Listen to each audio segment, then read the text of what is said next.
અને પીએમ સાહેબ અથવા મારા સાથી મિત્રો ચેરમેનો અલગ અલગ અને અમારી કમિટીના સભ્યો અને પત્રકાર મિત્રો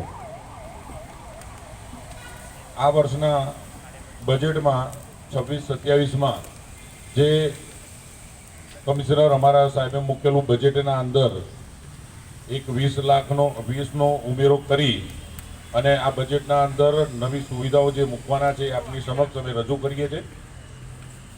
અત્યાર સુધી બસો 800ની આજુબાજુમાં જે બસો ચાલતી હતી એની લગભગ ડબલ બસો કરી અને 1600ની આજુબાજુમાં બસો કરવાના છીએ। એ પ્રમાણે એની અંદરની સુવિધામાં ઉમેરો કરીએ છીએ।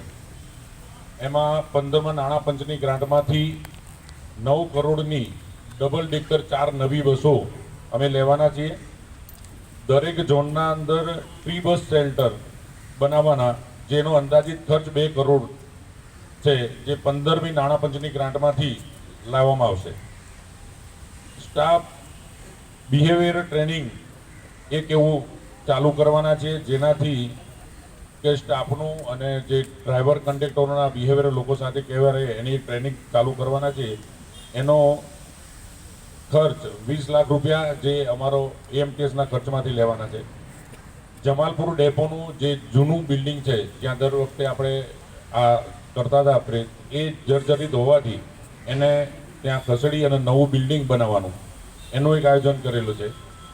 અને જે અત્યારે પ્રદૂષણની વાત ચાલે છે પ્રદૂષણની એમાં નવી એસી બસોના અંદર જે પેસેન્જર બેસે એમાં જે એક પ્યુરિફાઈ મૂકવાના છે એર પ્યુરિફિકેશન, જેનાથી અંદર જે સ્મેલ હશે કે બેડ સ્મેલ કે જે ના એ એના અંદરથી સાફ રહેશે। એનું બી એક આપણે અંદર પ્રોવિઝન કર્યું છે। અંદાજિત નવી 70 બસોના અંદર એનો ઉપયોગ કરવાના છે। અને એઆઈ આધારિત જે નવી બસો આવશે એનું સંચાલન થાય એ પ્રમાણેનું એક નવું સોફ્ટવેર ડેવલપ કરવાના છે।